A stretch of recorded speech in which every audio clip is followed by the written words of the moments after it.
or become redundant in the year 2030. Prof also mentioned that there are softwares that are trying to shape the way we live.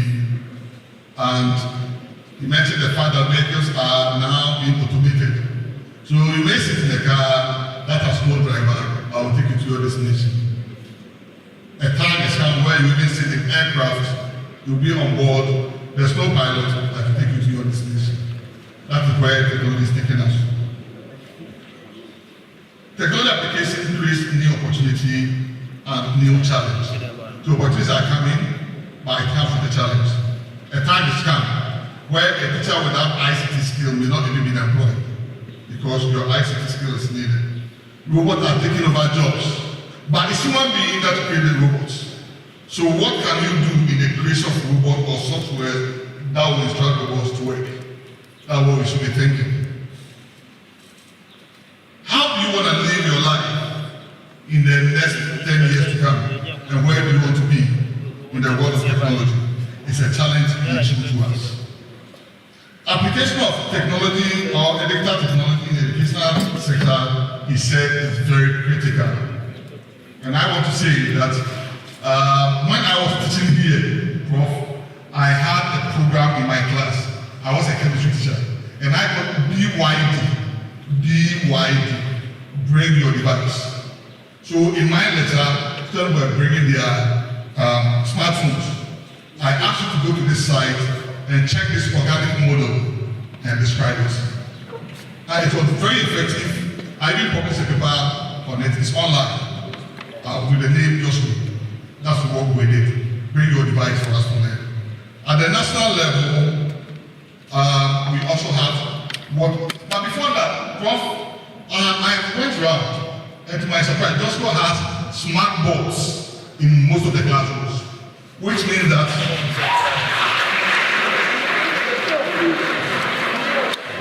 it means you have tested it.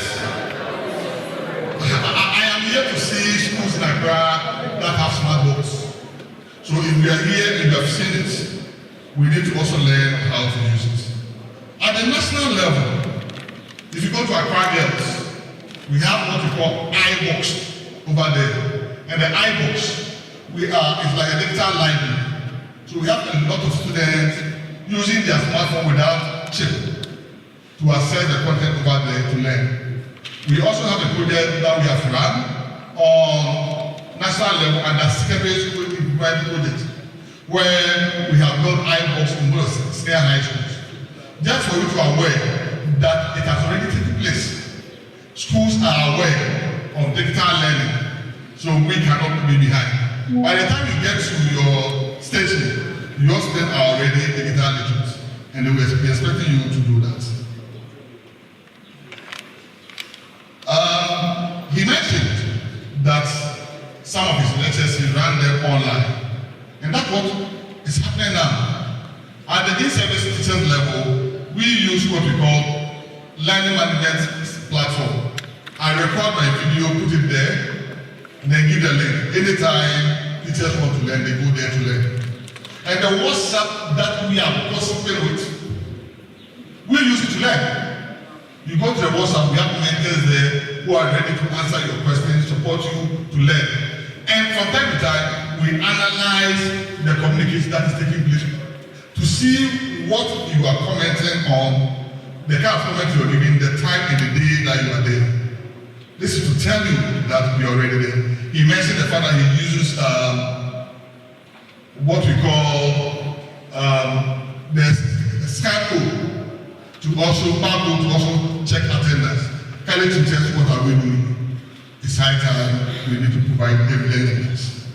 Going forward, he mentioned that we have to formulate ICT policies. And thank God, Principal mentioned the NITF, that the National Education Record Framework.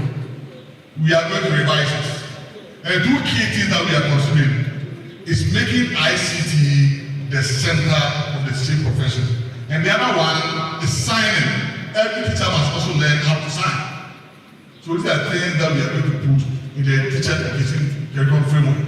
So you are going, but the field that you are coming, you're also coming to be that. Then changing concept. So these days we don't talk about classrooms, as he mentioned. We talk about learning environment. We can learn anywhere, everywhere, at any time. Colleagues, I must also say that he has mentioned coming out e-learning policies. Last 2 weeks we launched e-learning policy in Accra. The draft has launched and we are working on it to perfect it. He said we shouldn't feel threatened. Technology that is taking over is also coming with so many opportunities. So we must also learn how to live in the digital age by learning new skills. He mentioned a lot of softwares that we can also use. One of them that I am familiar with is ChatGPT. You just tell it that it should summarize or should write a speech for you, it will do that. So these are things that he has mentioned challenging us. We now open the floor. If you have any question regarding what he presented on, please you can come forward and ask your question. I have one hand. Please come forward. You mention your name, whether you're a tutor or student, or you all know in the education sector, and you ask your question. We will take maybe 3 questions for you to respond at a time. All right. Thank you, Zebs. Prof, thank you for your insightful presentation. Following your presentation, I can infer that indeed there is a two-way for the invention of technology, and that's, if I should put it, the negative and then the positive side. Following the discussions of the prominent scholars in the field of artificial intelligence, I followed the discussion of Geoffrey Hinton from the University of Toronto, who is considered as the grandfather of AI. And he was of the view that in spite of all the benefits that you have illuminated, there is a need to balance the two between the labor work and the artificial intelligence. And it's of this reason that the whole Europe and the United States of America are now coming out with some form of regulation. Because from the presentation, it looks like we have fallen in love with the role that artificial intelligence plays in our daily routine, or especially in our digital world. But I want to ask, you see the need to find a truth between these two variables? And if indeed you see the need to find a truth between these two variables, how do you approach it such that one will not be disadvantaged the other? Thank you.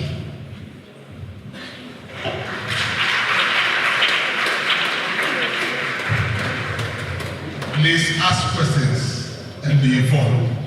The floor is open. The ladies, we are waiting for you to ask your questions.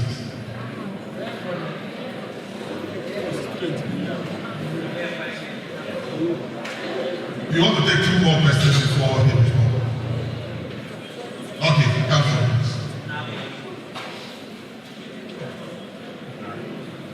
The teachers are coming. By the students, this platform is for you. So feel free to ask your questions.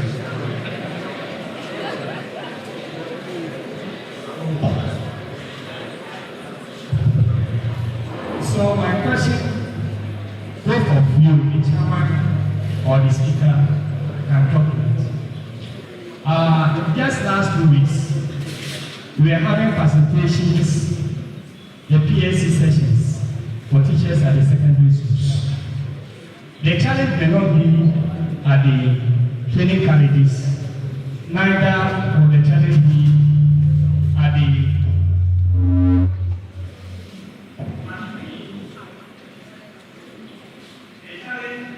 will be at the basic level, the DSS and the secondary schools. You know what, the students are not allowed to use mobile phones in the classrooms. But when we went through the PLC sessions with them, they are talking about this 21st century skills.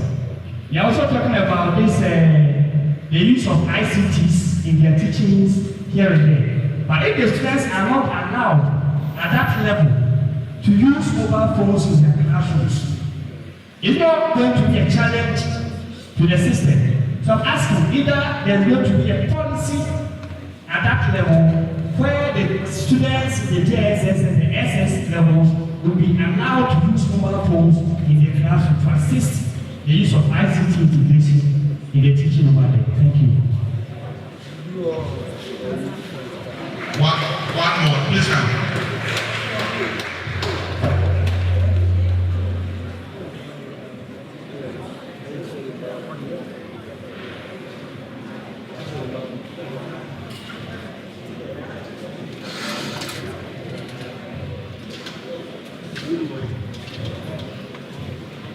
Thank you, Prof. My name is Charles Bubi. I work at the Municipal Education Office. So what my mother was talking about,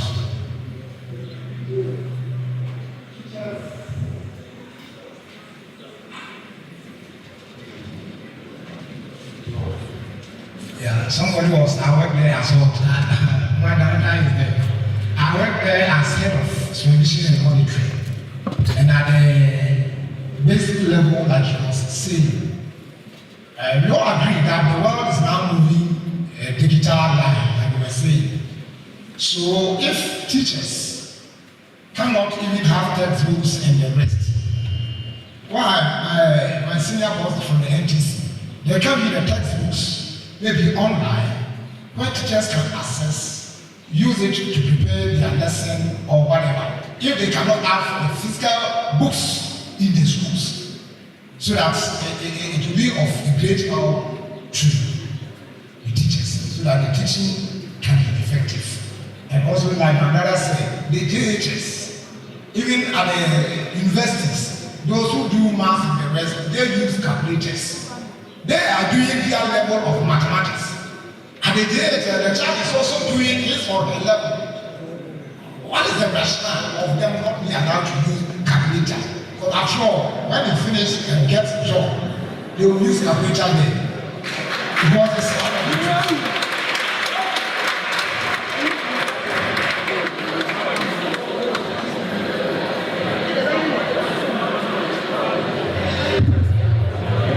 Okay, so for the first question is how do we ensure that the use of technology does not disadvantage us, or how do we blend the two? The second question was also on how we formulate our policies, said that it will help learners to also use technology in more advantageous ways. And then the last one is asking why can't we allow learners to use technology such as calculators at a lower level? Thank you. Good. So if you look at all the questions, it borders on policy. So the fact that technology has some level of disadvantage doesn't mean we cannot take advantage of technology. If you look at the cost benefits of technology, I can confidently say that the benefits outweighs the the negatives of it. If the benefits outweighs the negatives, the best we can do is to evolve a policy that can protect, us or mitigate the negative side of technology. I mean, when you go to the advanced nations who are far ahead of us in technology, they have evolved all kinds of policies that regulate the use of technology. If at the preschool level, there are certain kinds of technologies that is allowed. It's not just mobile phone. The mobile phone or the mobile device we use comes with certain limitations. There is an extent you can go in the use of such mobile devices. So your mom would, I have 8-year-old child who has a tablet, and I have all kinds of approval for all areas that he can go. Google would definitely ask me if I approve where he's going. If I do not approve, I will not approve. So I have loaded almost all material at his grade level. So that is what he's supposed to use in teaching. He doesn't really need calculator. There is electronic abacus that he can use. Okay? When it comes to experiments, there are so many experiments that have been digitized, and that is what he can use. I was watching how to show him how, when you mix green, it will, with white, it will turn to this color and all that. And there's a whole video on that.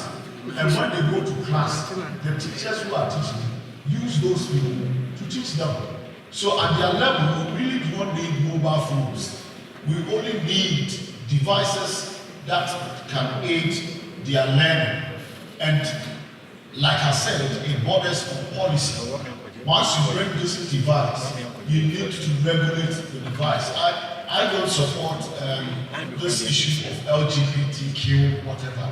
So when I am, loading any materials on the device of the child, I make sure that it doesn't have anything associated with those kind of connotation. Because even cartoons are now beginning to show all those things. For instance, you have a male cartoon marrying a male, cartoon, and that is brainwashing. I wouldn't like my child to look at those things, let alone to imbibe them in their life. So it comes with regulation, and policies must be evolved as we continue to use these technology. In school, you should regulate it.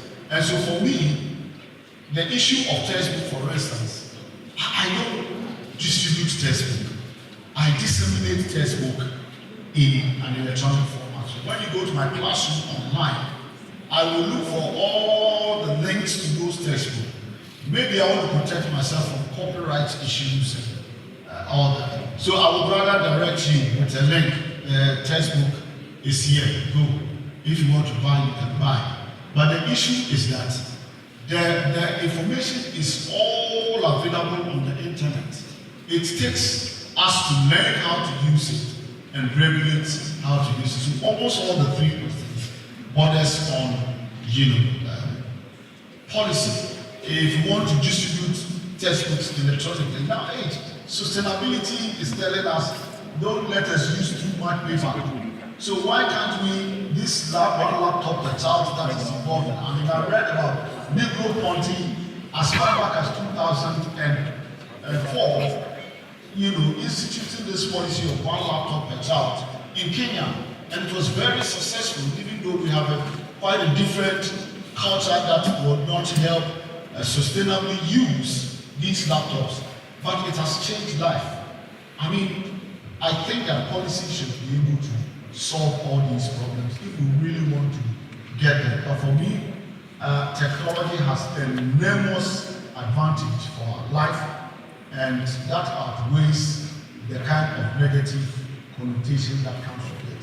If you want to use technology, use it strategically. Like I stated in my lecture, you need to give your vision to the technology, not the vision, the technology driving the vision.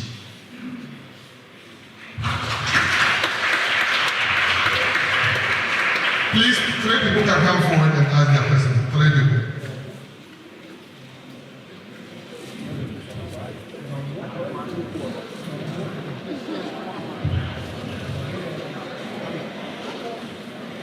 Good morning. Mine is in the form of contribution. Have you checked when you use a calculator and the calculator starts giving you wrong answers? How will you know that the calculator is giving you wrong answers?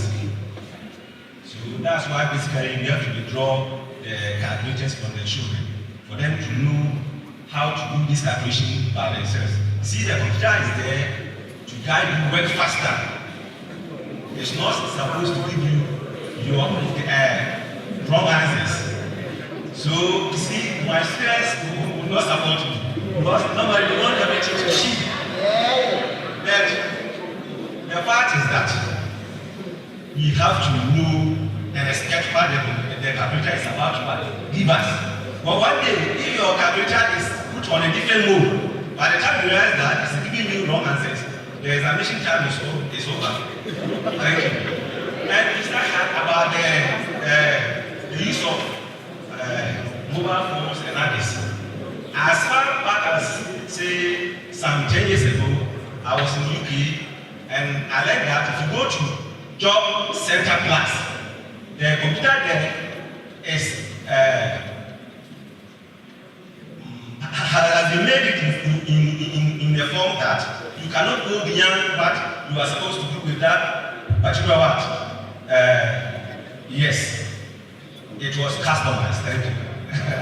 So we can also decide to customize some of these for our children. For example, the prof said that he will buy this for the child and make sure that all the information on it he has actually permitted. We can also do that. Yes, thank you.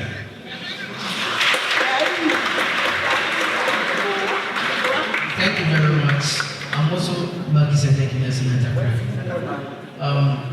I've realized that the creation of the digitalized policies or formulation is not a problem. But my problem is how do we sustain these policies created? So I want to know how we can sustain the policies that we can create in the digitalized environment. Thank you.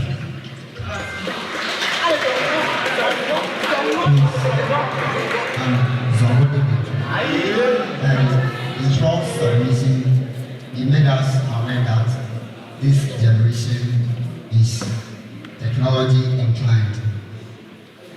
And I want to ask the kids, the students, the time they spend with me, the teachers in school, is less than the time they spend with their parents in the house. And the parents and the brothers in the house have these smartphones. What is GS doing to sensitize the public, the parents, especially the rural areas, so that they are able to get some of these learning apps on their phones, because children are always found with their phone in the house playing games and other stuff. So I want to ask, what is GES doing to sensitize the parents in the home? Thank you.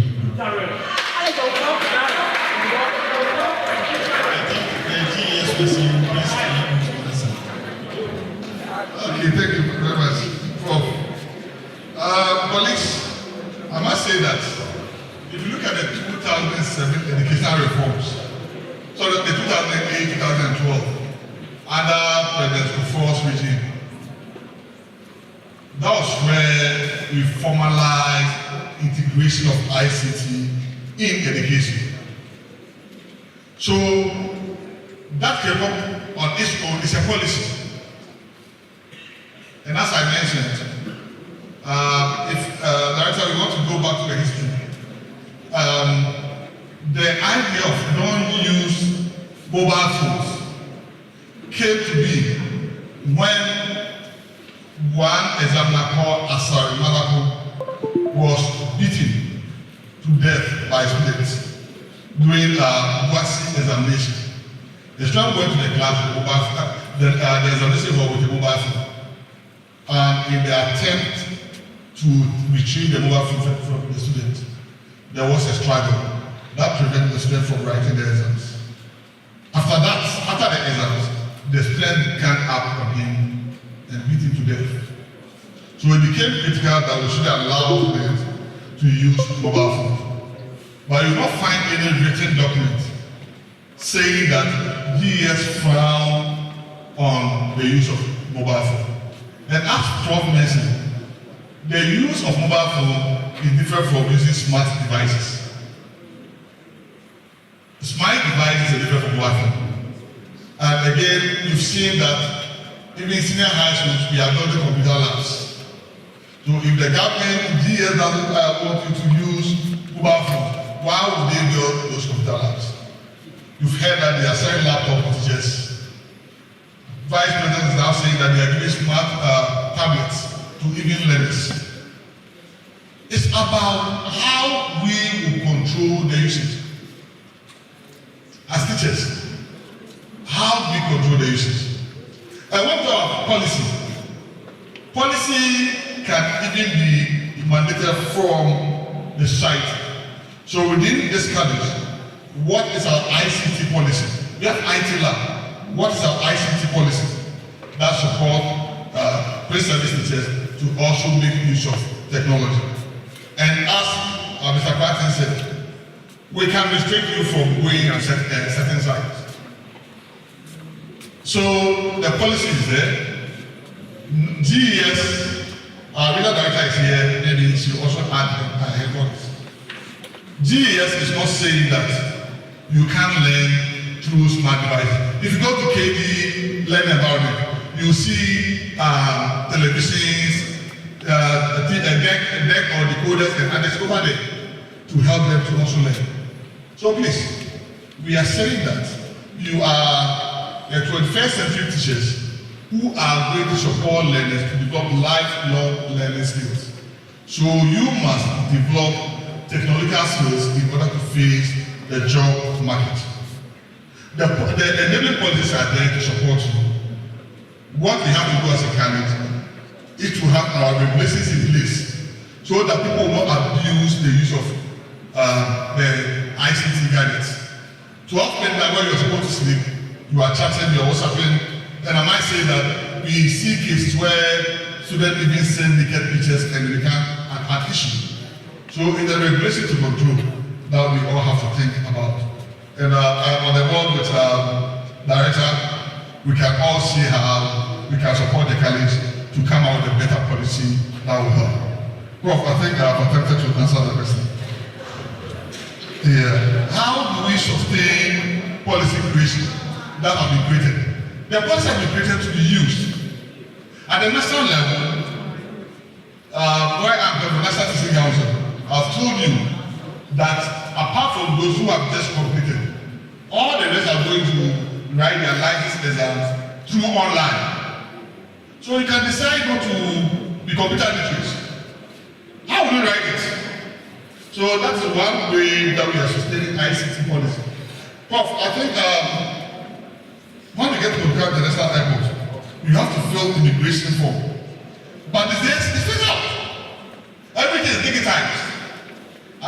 If you get to Canada, nobody is there. You and your computer, you drive your computer, check in and do everything. So the policies that are coming will rather help us to move away from hard copies to digital life. And that's where we are going, digital space. If you come to NTC, before I went to NTC, if you are from Salaga, Sandema, or Asubra, you have to walk to Accra to apply for a registered number. And if ES is recruiting you, you have to submit all your certificates and others. Now, we have opened a digital window where we generate license numbers or registered numbers for every teacher. So if it goes in US, if they want to recruit you, they just enter your license number and all the information about you as a teacher will come out. So our policies are now gearing towards digital space, and the stability has already started.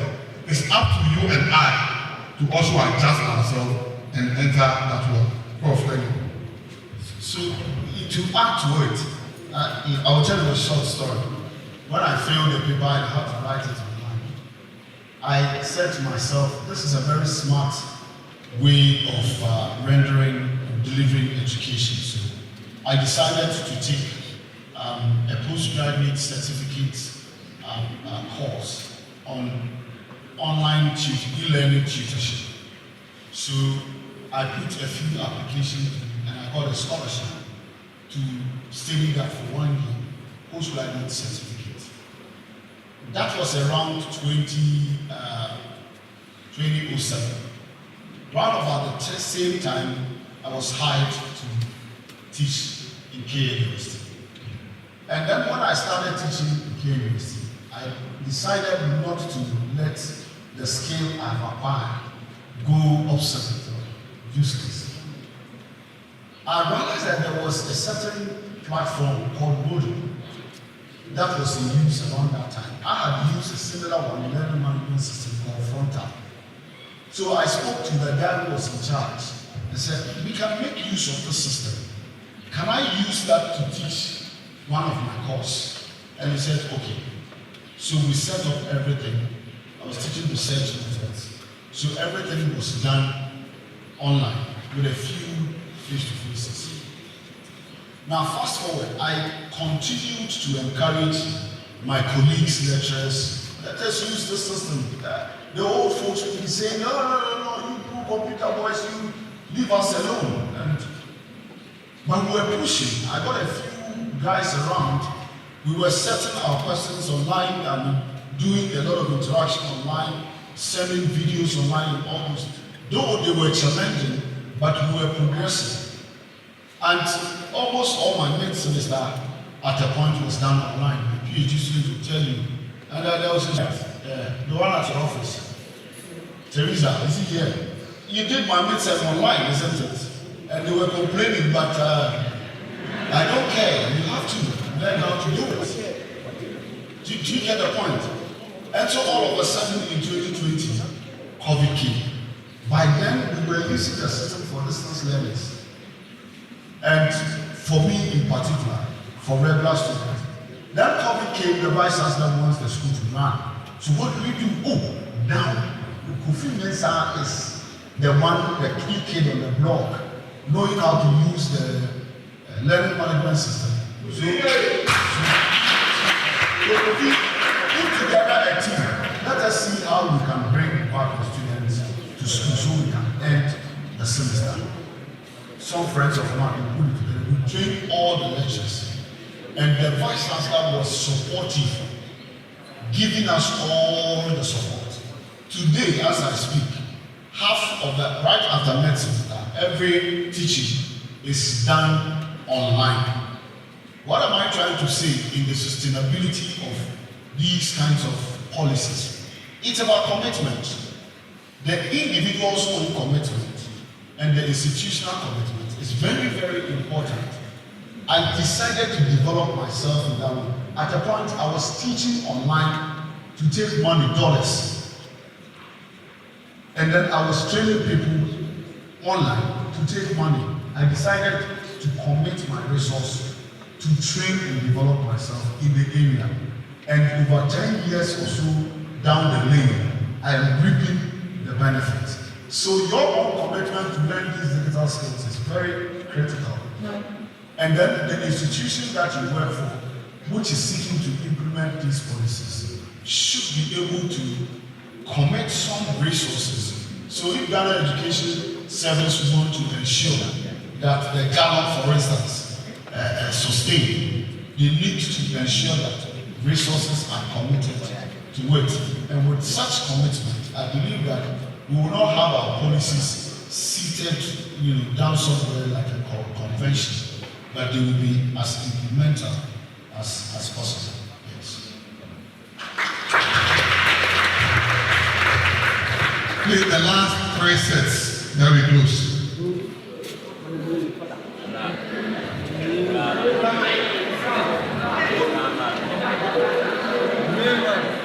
Why? This is a contribution. I just want to encourage students that at this era, you don't wait for a lecturer to provide notes or materials. Once you are given the course outline, go online and search. Google and you'll get a lot of materials on your own and read. Digitalized world. Again, you see, our model of digital education is different. We are running a boarding residential kind of formation. People have the distance model, some have the sandwich model, some have the online model. Ours is residential. So students of College of Education should be on campus Although lecturers are encouraged to have ICT integration and all that, but students are supposed to be here because our formation is holistic. And therefore, if somebody is a sample student or distant student, the person won't be asked to scrap or weed or go to church. But in our case, you have to be on campus so that you can go through that rigorous formative process. So some students, when school reopens, they don't want to come. Oh, did the lecturer attend class? Yes. Please give me your notes or record his voice and send to me. You see, College of Education formation is not about recording notes and sending to your friend. Because we need to teach you how to work, how to eat, how to scrap, how to worship God. They are all a comprehensive formation. So, despite the ICT integration and digitalization, this does not affect our traditional way of forming our students. Yes, contribution. Thank you.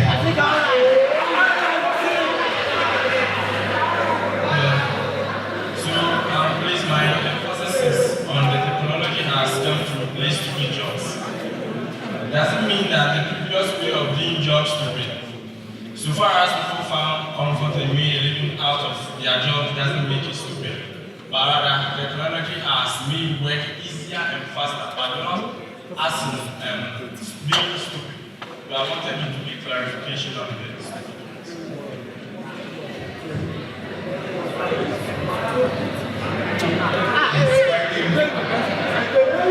My name is Bukabara. My question is, technology has come to help us a lot. Even the main mention of the teachers asking us to search for information through Google and all those stuff. But I want to find out, these days everybody puts information into the internet. You can search and you find the wrong information. Just yesterday, I had a presentation with a teacher. I thought I have made a good research. Not knowing whatever I have researched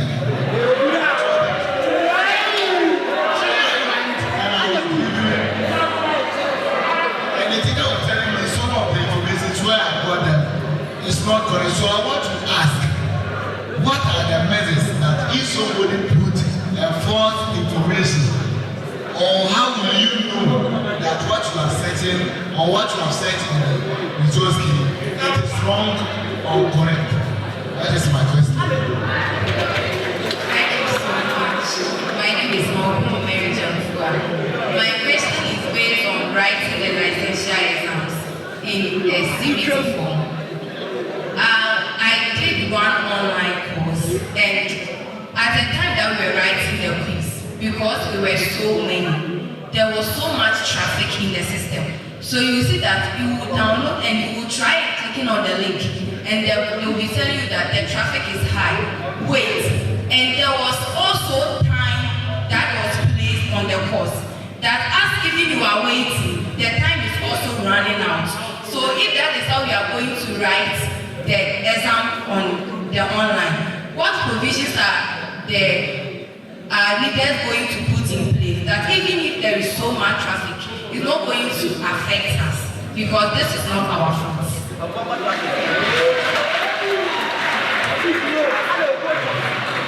Thank you very much. My name is Asante. I have two questions. The first one is, would you say technology is creating a narrow path that makes work easier and faster, yet reluctant, into quotes, lazy, and limiting critical thinking, which is essential to learning and development as a whole? If yes, what can we do to curb such situation? That's my first question. The second question is, as an up-and-coming student teacher, conforming to veganization is now inevitable based on what you presented, based on the lecture. Hence, practically, what should be my short, middle, and long-term goal so that I can initiate this new change properly to suit my students when I go out to teach? Thank you. Thank you, Prof. Please, mine is on lesson notes preparation.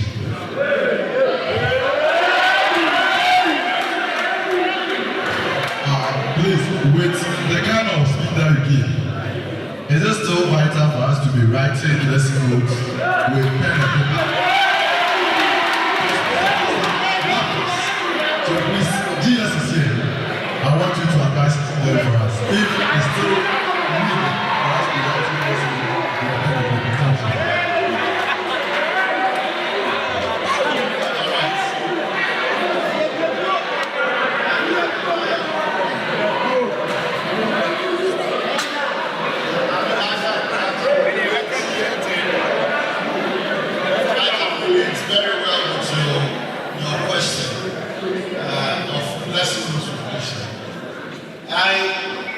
I also do lesson notes.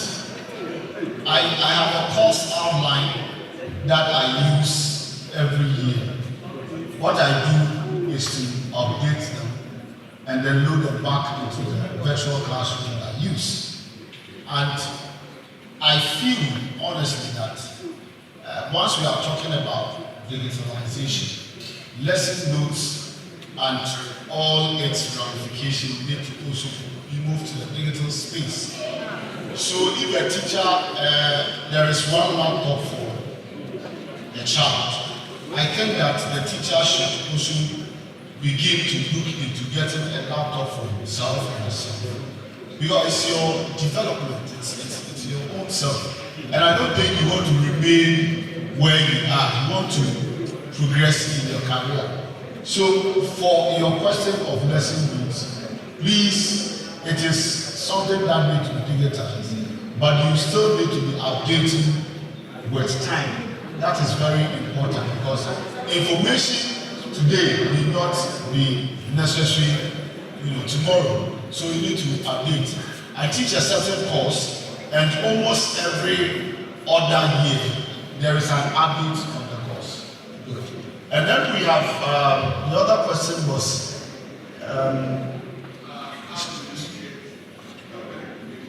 Yes, so now you've learned a lesson. Where you got the information was a bad source, so you don't go there again.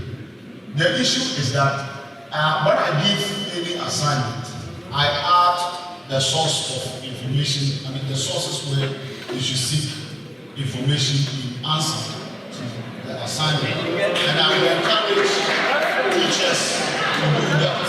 If you don't want your students to produce, so to speak, useless responses. Now somebody talked about stupid jobs. Yes. If you know of the Gilberts invented what we call the scaffold. They studied time and motion in the area of construction. And so they realized that when people are engaged in construction work, to be able to carry bricks and mortar to the next floor involved a lot of time, it involved a lot of motion, fatigue was set in tiredness, so that resulted in a very low productivity. What stupid jobs are the jobs that would allow you to waste resources in terms of time, in terms of energy, in terms of all kinds of resources. So if we can take out time, motions, and all those expenditures that will result in that wastage, why not? Productivity will rise. So stupid job really is not in the literal sense, by taking away all unnecessary, parts or activities that will be part of your, work. So if you are supposed to teach writing all the time on board, and you have a projector to do that for you, or you need to record in a recording studio and disseminate, it's better than every day coming to teach the same thing over and over again. Then the last one had to do with the 2-in-1 question. Okay, license exams, I think you will be able to. Yeah, obviously, that's why policy is important. That's why policy is important. But no matter what you do, they say not taking the risk itself is a risk. Not taking the risk itself is a risk. For me and many of you, I would rather take the risk and try to find a way to reduce the negatives that comes with taking the risk. But technology has an enormous advantage for us. It's not like it is making people lazy. It is to be able to learn how to use the technology. You know the critical thinking skills that you need to exert. It's not easy to use technology. You fail and come back, you fail and come back. The gentleman went to look for information, only to be told the information was useless. You think he's being lazy. It's not. Technology, if you want to use it, will make you think. That's why we have technology, problem solving skills, critical thinking skills embedded in the use of technology. Thank you. Thank you, Prof. So on the issue of the license exam and traffic, I mentioned CBT, computer-based testing, not online testing. A center here, we all go there. It's as LAN, that's the local access internet. So you do everything here. It's not connected through internet. It's intranet, so that we can control the traffic. That's where we want to be now. Then as we move forward, we'll see whether we can open it for you to write it anywhere at any time. We are not using online. Okay. And please, with the issue of the lessons that Prof has talked a lot about, so it's not for a new head teacher who can also mark soft computer lesson plans. When it is sent to you, you should be able to mark it and give feedback. We are not saying that go online and download somebody's lesson plan, because the learner characteristics in your class may be different from the one who prepared. So you can type, but the headmaster or the head teacher must also be somebody who can also mark online. Then you must also agree on how you can also send the information to that head to also mark. If some of the learners submit their exercise online, depending on the community that we are in. So we are migrating to the technical world. We are not saying that we should all move at a time. It's a gradual process. Listen, we have the regional director in our list, and we can't say that he shouldn't say anything. She is our mother for education as far as the region is concerned. And I must also acknowledge the president of Saint, who is my mate. He came here to support me. He said, he's one of the 98 batch. We were following Prof and the team. Said, thank you for coming. Mama, the floor is for you. Thank you, Chairman, for giving me this opportunity. You all bear with me that our speaker has done it all. And in fact, listening to you is worth listening. From where you started from, I was also pondering over how I became a teacher and next becoming a teacher. I was supposed to go to Kolebu for SRM, but my father was a teacher, and they went to the training college to supervise the students from the then Edumaku. So he came and said, Lucy, you are supposed to go to school in August. You'll be at home up to August. So I've secured you an admission form. So go and study. In August, I will come and pick you. I started picking. And the students, some of them came, persuading me. So I went to the training college in January. Last batch. Meanwhile, we started in September. I joined them in second term. So when I went there, to me, I'm just a passing river. Comenco. Even their uniform, I bought just one. But my father came in August And in August, when we came to school, I want to be here. And Professor Dorelu Wami said, I'm a man called Tinahaya. Sister Dorami, I won't go. And that was the end.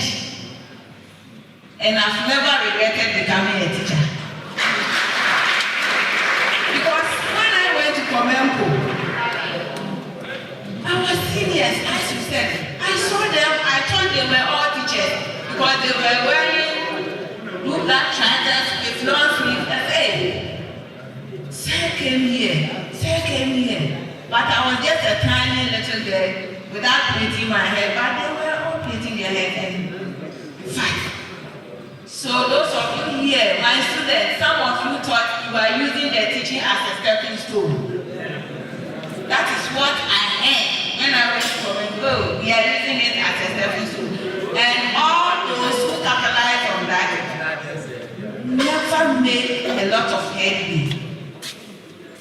But if you know once you are there as a teacher, you make headway, and you will never be the tail, but you will be the head.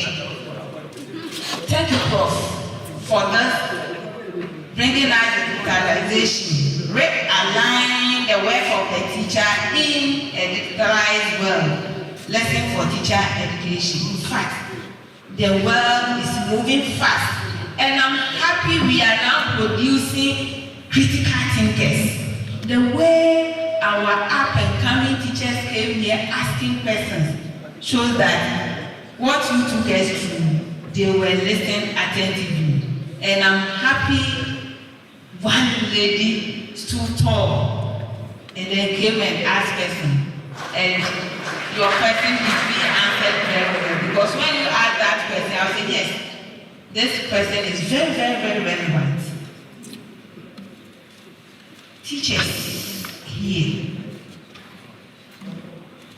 Chairman has answered a lot of the teaching programs that you were envisaging. And the person of lesson knows preparation, as he said. Learners from Accra, they are different from learners from Nenji. Yes. So if you print something online, giving it to your head teacher as your lesson notes, it's either here or there. It is there for you to read and then make your own changes to suit your terrain. For that matter, if you want to go digital, then make sure your headmaster will be someone who can mark your lesson notes digital for you. The issue of mobile phones in schools, it has been answered. I will not go there. But the point is, come to school for the deaf. KG child can manipulate, can update a smart book. They have them. School for the deaf. Those with that they have challenges, they can manipulate. I was there one day, not secretary is here.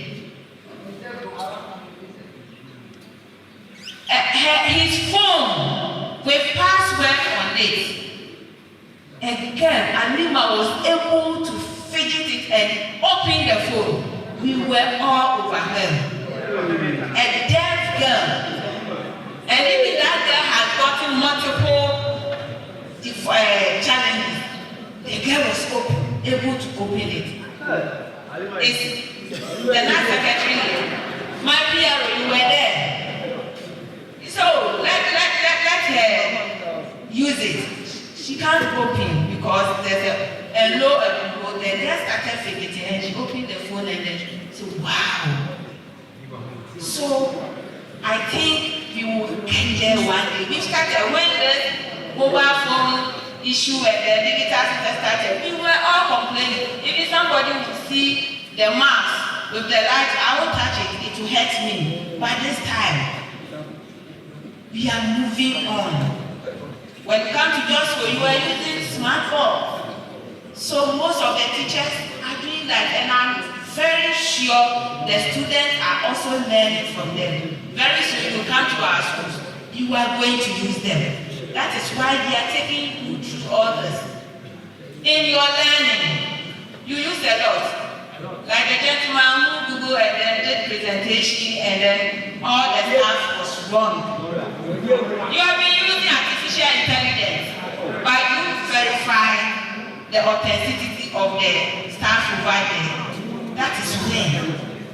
So this time, because of electronic devices, learning, teaching and learning has become very easy for us. You can access in the classroom while you are teaching, even the lecturers while they are teaching, some of you will be Googling.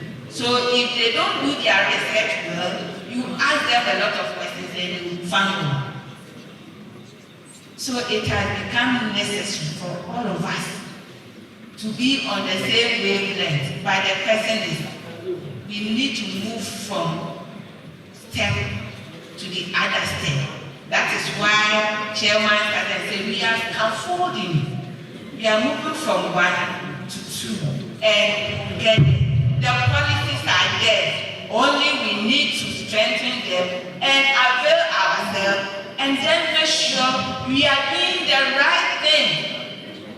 Some of you have gotten them, but you use them for the intended purposes. But thank God these days, things have changed. Even the mobile phones, at times, where the places that they were going this time, it has stopped. They are using this to learn. I was in Accra last 2 weeks. Somebody called me, Madam, I'm at your office. I'm bringing this document. And we're supposed to say, oh, you shouldn't have come. You should have called and sent it to me, soft copy. So, Madam, so what do you do? I said, go. My HR and then they will tap. I mean, like I will receive it and then work on it. And lo and behold, within 5 minutes time, I've done everything. And I forwarded the responses to him through the same video. I said, Madam, thank you very much. I said, there are certain things we need not to travel. I've been meeting my directors and my head, but they don't come physically. Somebody moving all the way from Ukwo to Beche. Look at the risk involved. But we have been moving.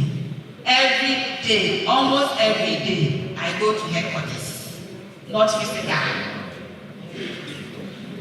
And I send mails to headquarters, not physical. It is through the same digitalization. So at times, some people call me and say, oh, don't come, you don't need to come. You just send the soft copy. If I need your signature, I will tell you, just print, append your signature, scan, and then forward to me. That is all. So the world is now changing, and the work is going to be very, very, very easy for us if we all go digital, if we avail ourselves.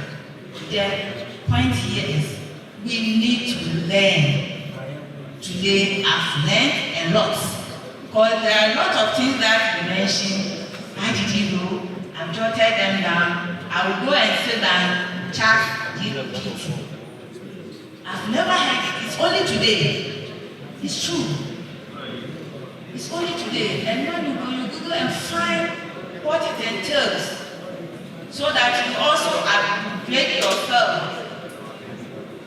And teachers, it is true. When Prof talked about doing away with those jobs, I was pondering over even domestic ones is true, because at times I will call my come and pound food, and then they will be grumbling. They know Sunday you pound food. So at that time, by 11 o'clock, they are off. Then I will use one hand to pound for them to come and eat. This time I don't call anybody when I go home. Come and wash. They won't wash. They will just collect everything, put them in the washing machine. You go. So some of these, even domestic ones, we will do away with them because we have the means of doing them. Therefore, we must be able to play our part well so that even if the policy is there and the people who are to implement the policy are not there, the policy cannot implement it. The policy is there. You are not somebody who can mark lesson notes the soft copy. Then it means that you end up writing the hard copy, giving it to your head teacher to get from you. But if you can hold the software very, very, very simple and cheaper for us. You don't need to travel. You don't need to move. It is very convenient. So what I want to share is we are all embracing this, and principal and your management, I think we need more of this to broaden our horizon. I have learned a lot, but the person is the students. They write their project work. Some of them are doing their abonting, that is the term that you go somewhere. And the project work, I know some send it electronically for lectures to their supervisors to get. At times you send it, they will not look at it. At times too, they will send it and say, oh, you've copied somebody. What is the use of the literature review?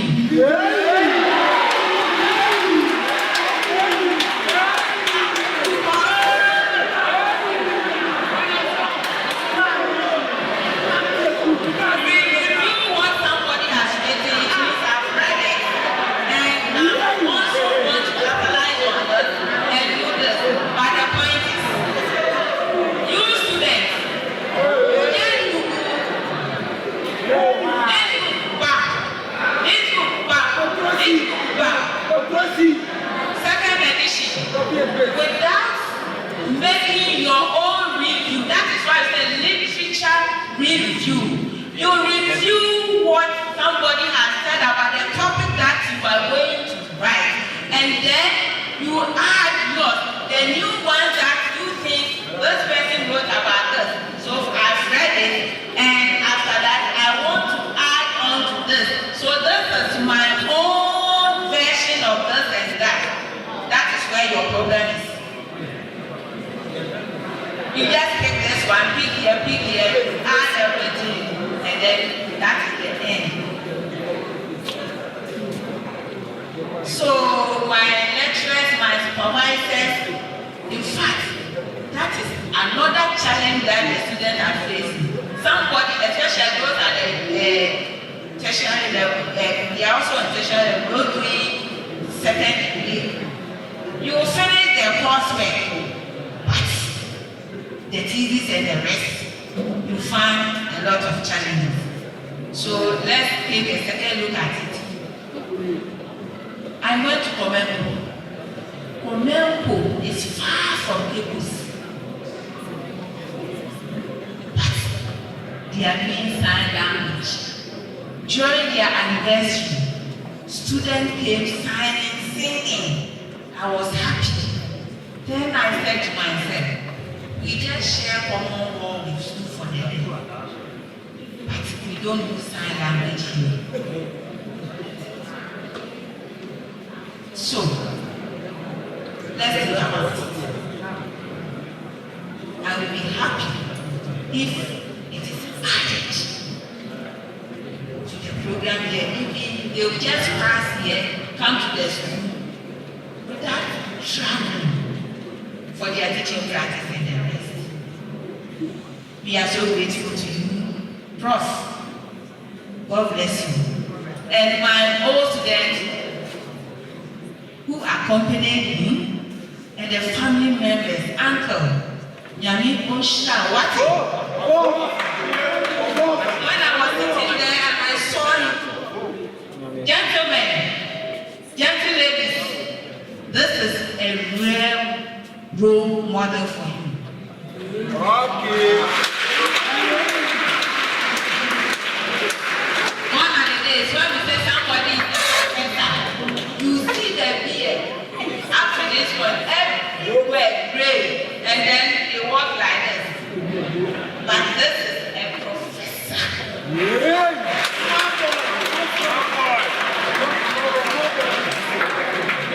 We're looking forward seeing you so energetic, becoming professors, so that when they are out of this, you join the race.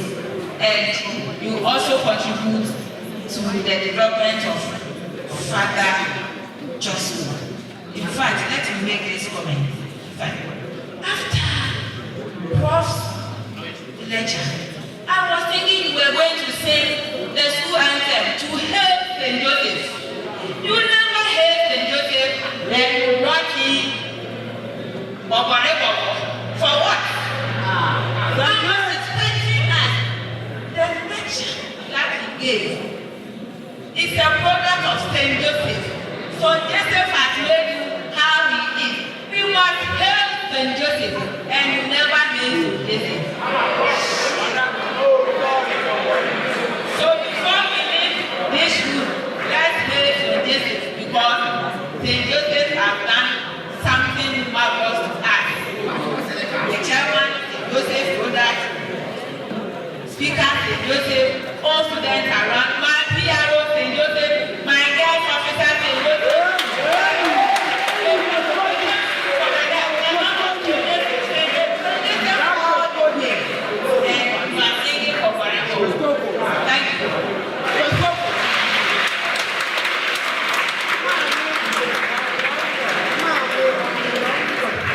Thank you very much, Mr. Director. Colleagues, I must say that we are happy for the Canada and us, especially the 98 and then the 99 batch. As I mentioned, Prof was with the 98 group, and we were with the 99 batch. I have said, Terry Anote here with me, but technical of my mates, and Mr. PLP, Said Mohammed and others. We are very grateful for this opportunity given to us. I must say that I and Prof was in John House. We all ate the capital letters, we ate the small letters, the gas oil, we ate some, and that is what has brought us this far. So please, there's no need making noise. It's about allowing the training to pass through you. We've had a lot. We want to see you also coming up. And for some of us, if we see a letter from Josco or a spread with the Josco ID on our table, we don't joke with it. Because we also want you to take some position before we leave. But some questions I always ask myself is, give you that opportunity. Can you type your report? Can you analyze data? These are the things we look at in our offices. You can't work with me at NTC without typing your report, analyzing your data, or designing Google form, using digital tools, even digital questionnaires and others. We've had a lot, I'll not go back again. What I want to say is that the lecture is not saying that we should opt for online morning mass. The lecture never said that we should substitute online lecture for face-to-face lecture. Let's take note of that. Great men are ordinary men of extra determination. If you want to be like him, if you want to be like some of us, you need to burn the oil. So all that we are saying is that equip yourself with digital skills so that you can use online materials as supplementary learning materials, so you can search for information to also build yourself up. I know that for me to search for information, I must look for information from site .gov.org.edu.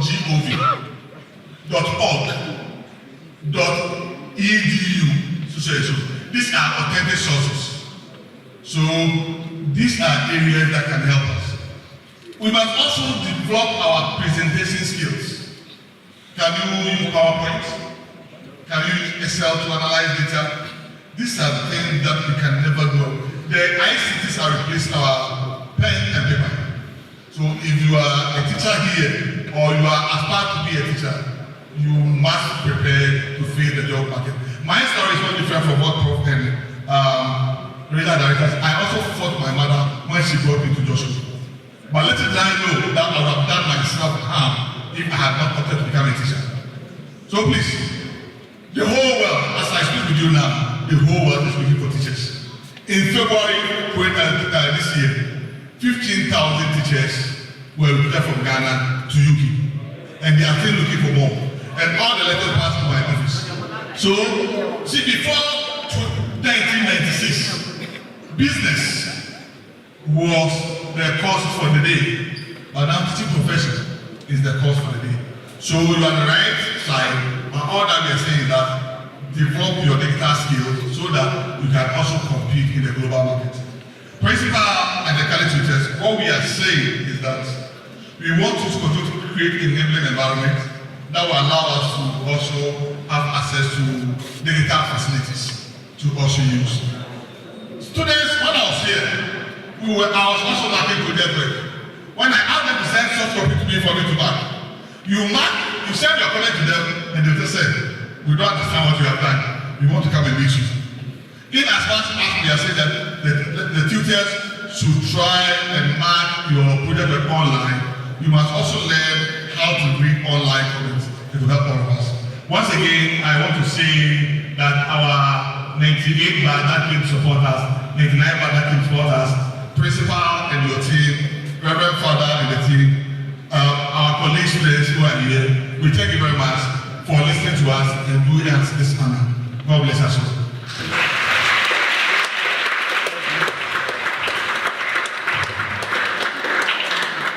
We thank our chairman so much.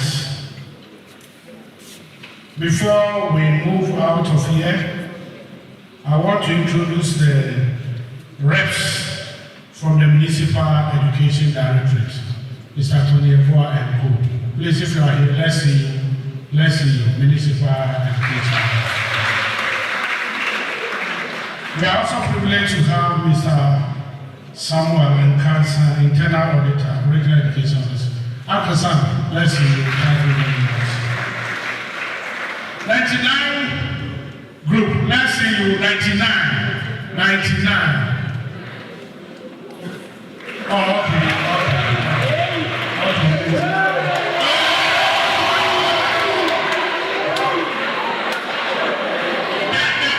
The Englishman himself is 99. Good.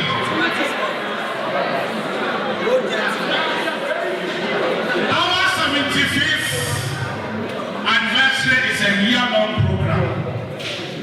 We started the launches last year.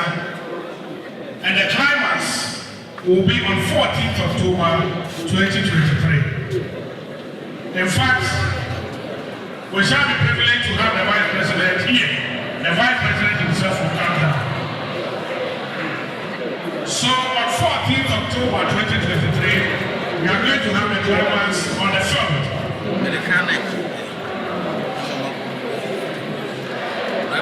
As we celebrate 75 years,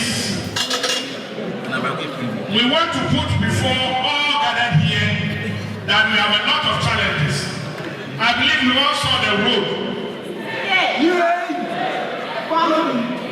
We cannot continue to celebrate 75 years in this mess. Of course. And I think we are at this point pleading with all present to see if they can come over to Macedonia and help us. The advanced projects are two. Early Childhood Center, which is now at the roofing stage, and a staff bank group. We have these two projects. So please, We are pleading with all members around to support us, complete these projects before the climax. Early childhood center and then a staff banquet. Please let's take note of the following announcements. Graduation will be on 14th July 2023. Graduation 14th July 2023 at this same venue. All are invited. At that time, we'll give you a chance to send good messages and other kind of stuff. On Sunday, we are going to have farewell service for 3 of our retired staff. Nana Amankwa Opa, and then Madam Comfort Editua and Mr. Tebi Jansan. Sunday, 8 a.m. at Basilica, we are going to have a farewell service for these retired staff members. After the program, invited guests, please, with all due respect, you are to stay behind for a very important discussion. We also want to plead with all teaching staff that from what we have heard from Prof and Mr. Chairman, we are going to use that as our PDS. So from here, you look for PDS coordinator, Mr. Kodria, and sign the PDS attendance list. Students, level 400 students, you are to see Honorable Louis Sampo for signing. You need to sign that you were here. And then level 200, you are expected to see the SRC President, Gabriel Crane, and make sure you sign. After the closing prayer, we have photo taking exercise outside. And then the ushers will direct us as to how we are going to have the photo taking exercise. Once again, we thank you so much for coming.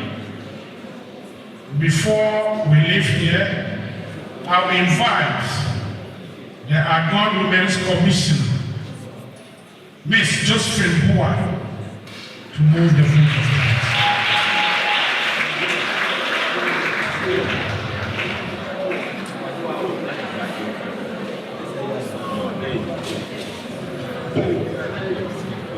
A very good afternoon to you all.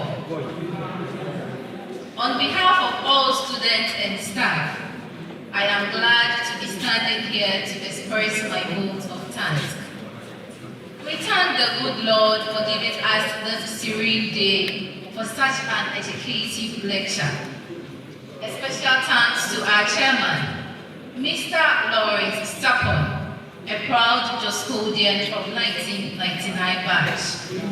Our speaker, Professor Henry Kofi Mensah, 1998 year batch and very proud Joscodian, for accepting our invitation and for being here with us today. Your thoughts have truly inspired us. Thank you. We are grateful to our principal, Mr. Isaac Godfrey Enchi, for always supporting and guiding us. To the 75th Anniversary Committee, chaired by our own Reverend Martin Yao Eje. We appreciate you all for putting in a lot of effort and love for organizing such an educative program. The Regional Minister, Regional GES Director, staff of various schools and institutions present, and all invited guests, we are filled with gratitude for being here with us today. The staff, teaching and non-teaching, you have always been generous with your time when your students need you no matter what. Thank you all for making each one of us good students and wonderful human beings. I would be failing in my duty if I did not thank my fellow students and our dear old students who have made this day possible.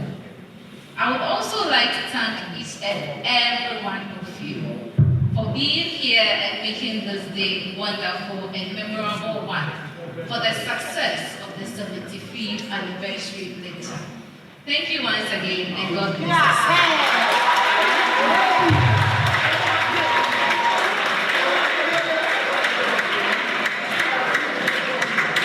Let us stand and pray.